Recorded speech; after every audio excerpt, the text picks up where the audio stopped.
Hello students. तो चलिए भाई अगली 5 से 7 मिनट में हम करने वाले हैं फैराडेज लॉज ऑफ इलेक्ट्रोलिसिस। समझिए भाई क्या है। ठीक, मान लीजिए मेरे पास यहाँ पर आयंस है ए पॉजिटिव और ये इलेक्ट्रोड है। अब इलेक्ट्रोड पे यदि एक इलेक्ट्रॉन आएगा तो ए पॉजिटिव उस एक इलेक्ट्रॉन को लेकर चिपक जाएगा और ए बना लेगा। अब बताओ यहां पर कितने ए जाएंगे, ये इस बात पे डिपेंड करेगा नहीं करेगा कि यहां पर कितने इलेक्ट्रॉन आएंगे, यस और नो। तो फैराडे का पहला नियम कहता है कि जो मास डिपॉजिट होगा किसी इलेक्ट्रोड पे वो डायरेक्टली प्रोपोर्शनल होगा यहाँ पर कितना चार्ज फ्लो कर रहा है, क्योंकि इलेक्ट्रॉन पे चार्ज होता है नहीं करता। हाँ जी बिल्कुल, क्यू के डायरेक्टली प्रोपोर्शनल होता है। अब क्यू किसके इक्वल होता है बच्चे, आपको पता है आई टी के इक्वल होता है। अब डायरेक्टली प्रोपोर्शनल को हटाएंगे तो डब्ल्यू आ जाएगा जेड आई टी। क्लियर है। अब ये कोई काम का नहीं है, आपके फैराडेज लॉ में न्यूमेरिकल में जो काम का आएगा उस पे आते हैं।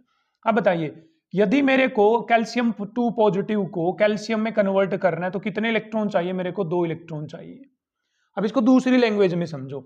अब कैल्शियम का मास कितना होता है बच्चे, 40 ग्राम। इसका मतलब यदि मेरे को 40 ग्राम कैल्शियम बनाना है कैल्शियम 2 पॉजिटिव से तो मेरे को कितने इलेक्ट्रॉन चाहिए, 2। अब इसको स्टोक्योमेट्री में लेकर आते हैं। 2 इलेक्ट्रॉन का मतलब है यहां पर बच्चे 2 मोल इलेक्ट्रॉन्स। कितने मोल इलेक्ट्रॉन्स, 2 मोल इलेक्ट्रॉन्स। क्लियर है। अब 2 मोल इलेक्ट्रॉन पे चार्ज भी तो कैलकुलेट करना पड़ेगा ना हमें। अब 1 मोल इलेक्ट्रॉन में कितने इलेक्ट्रॉन होते हैं, 6.022 इंटू 10 की पावर 23। और एक इलेक्ट्रॉन पे चार्ज कितना होता है, 1.67 into 10 raise to power -19 coulomb. कितना होता है, -19 कूलम।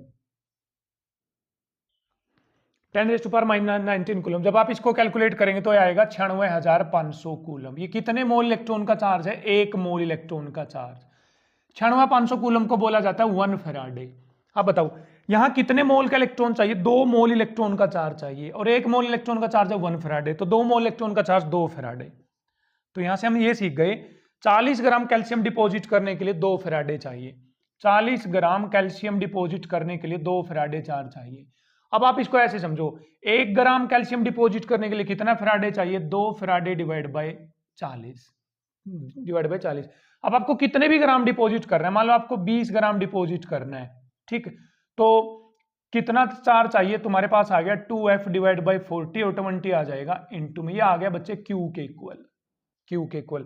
अब बताओ कितने मास ग्राम डिपॉजिट करना था आपको, 20 ग्राम। इसकी जगह यदि मैं डब्ल्यू ले लेता तो 20 की जगह आ जाता डब्ल्यू।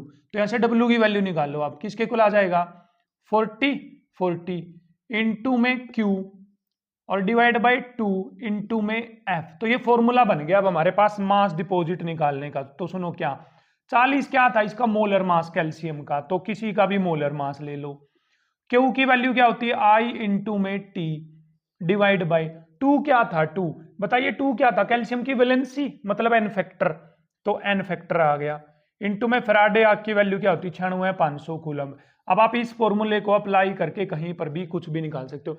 मतलब आपको करंट दिया होगा एम्पियर में, टाइम दिया होगा सेकंड में, आपसे पूछ सकते हैं कि कितना मास डिपॉजिट होगा वो निकालो। आपको मोलर मास दे सकते हैं, आपको आई दे सकते हैं, टी दे सकते हैं, डब्ल्यू दे सकते हैं, आपसे एन फैक्टर पूछ लेंगे। आपको एन फैक्टर दे देंगे, ये दे देंगे, ये दे देंगे, ये दे देंगे, आपसे पूछेंगे मोलर मास निकालो। मतलब ये था फैराडे का पहला नियम। अब सेकंड लॉ क्या कहता है फैराडे का, सेकंड लॉ कहता है कि यदि 2 बीकर के अंदर आप अलग अलग इलेक्ट्रोड हैं अलग अलग मेटल के, उनमें से same quantity of electric current pass करते हो, तो बड़े ध्यान से समझो, सेम क्वांटिटी मतलब आई भी सेम हो गया, टी भी सेम हो गया, ये सब कुछ यदि सेम हो गया, 96,500 तो कांस्टेंट क्वांटिटी है, तो जो मास डिपॉजिट होगा किसी इलेक्ट्रोड पर वो किसके इक्वल आएगा, molar mass divide by N factor. Molar mass divide by N factor. और molar mass divide by N factor क्या होता है बच्चे, इक्विवेलेंट मास। क्या होता है, इक्विवेलेंट मास।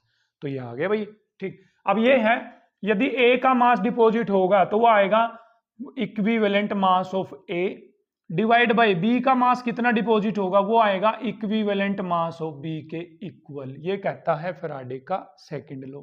अब इस फॉर्मूले को मॉडिफाई कर सकते हो तुम लोग, W equal to molar mass divide by N factor क्या होता है, इक्विवेलेंट मास, ठीक है, इनटू में आई इंटू में टी डिवाइड बाई 96,500। तो अप्लाई करिए ये फॉर्मूले और सोल्व करिए न्यूमेरिकल्स।